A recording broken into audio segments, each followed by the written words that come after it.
Kasih karunia dan damai sejahtera dari Allah Bapa kita dan anaknya Tuhan Yesus Kristus Tuhan kita menyertai kamu.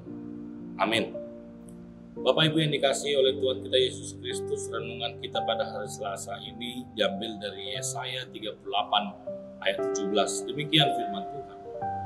Sesungguhnya penderitaan yang pahit menjadi keselamatan bagiku. Engkaulah yang mencegah jiwaku dari lubang kebinasaan, sebab engkau telah melemparkan segala dosaku jauh dari hadapan. Bapak Ibu yang dikasihi oleh Tuhan kita Yesus Kristus, seorang filsuf terkenal bernama Max Weber memperkenalkan konsep pendekatan Verstehen untuk memahami makna tindakan seseorang. Weber berasumsi bahwa seseorang dalam bertindak tidak hanya sekedar untuk melaksanakannya, tetapi ada tujuan, ada motivasi di dalam melakukan. Contohnya, ketika orang bekerja keras karena ketakutannya, dia takut tidak dapat makan, dia takut tidak dapat memenuhi kebutuhan. Orang berusaha agar tidak mengalami kegagalan.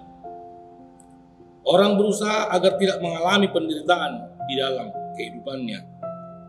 Tetapi ketika kita melihat firman Tuhan pada hari ini, sedikit paradoks Bapak Ibu. Ketika kita melihat ayat ini, bahkan dikatakan, sesungguhnya penderitaan yang pahit menjadi keselamatan bagiku. Bagaimana mungkin penderitaan bisa menjadi keselamatan? Orang di dalam menjalani kehidupan ingin selamat, tidak mau menderita. Tetapi orang bekerja agar dia bisa selamat.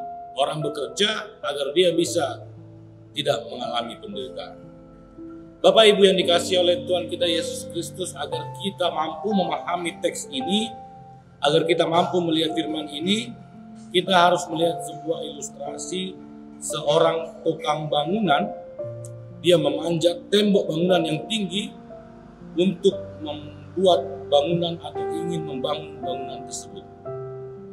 Akan tetapi sesampainya dia di atas, perkakasnya tertinggal. Oleh sebab itu dia berusaha memanggil teman-teman yang ada di bawah. Akan tetapi karena kesibukan, karena suara yang berisik, mesin-mesin suara, sehingga teman-temannya tidak mendengarkan panggilannya. Akhirnya dia memakai cara dengan melempar uang ke bawah.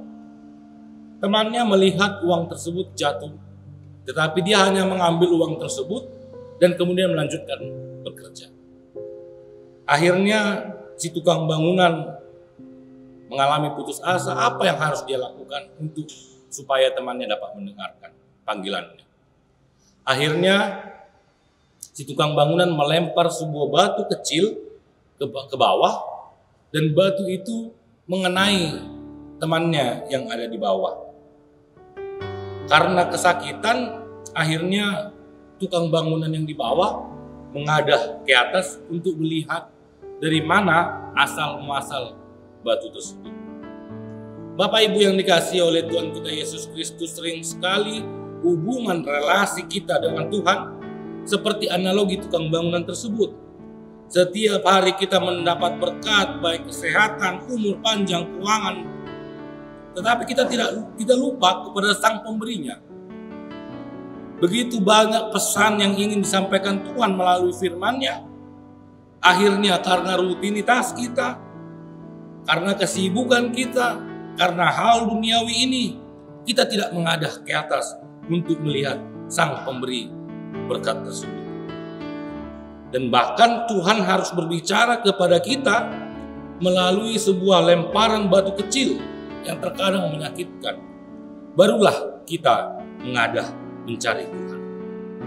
Dan bukankah lebih banyak kita memohon kepada Tuhan ketika cobaan itu datang, daripada kita lupa ketika rasa syukur ketika kita mendapatkan berkat itu?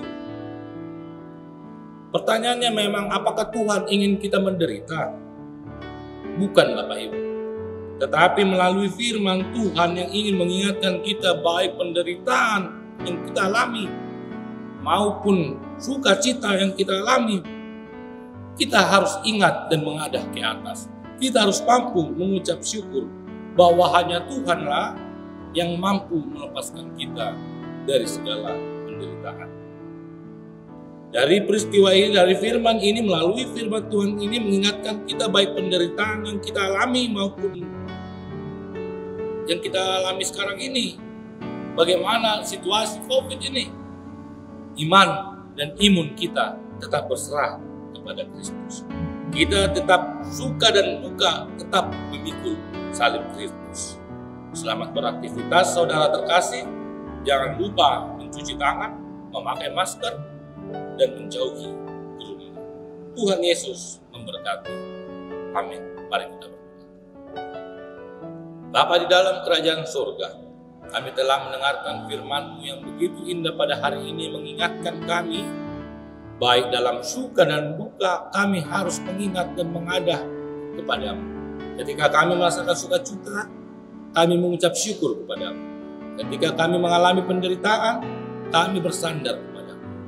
Biarlah firman yang kami terima pada hari ini semakin menguatkan kami dalam aktivitas kami, bahwa kami harus selalu berserah di masa penantian Advent kedua ini, ya Tuhan, agar kami tetap mengandalkan Tuhan di dalam kehidupan kami. Sebab rangkaian penyelamatan yang Tuhan berikan untuk melepaskan kami dari penderitaan, dan kami juga mengingat akan berkat dan kasih setia-Mu sehingga kami dapat mengucap syukur di dalam kehidupan. Inilah doa kami yang kami andalkan di dalam nama anak-Mu Tuhan Yesus Kristus, Tuhan kami. Amin. Anugerah dari Tuhan kita Yesus Kristus dan kasih setia dari Allah Bapa dan persekutuan Roh Kudus yang menyertai saudara sekalian. Amin.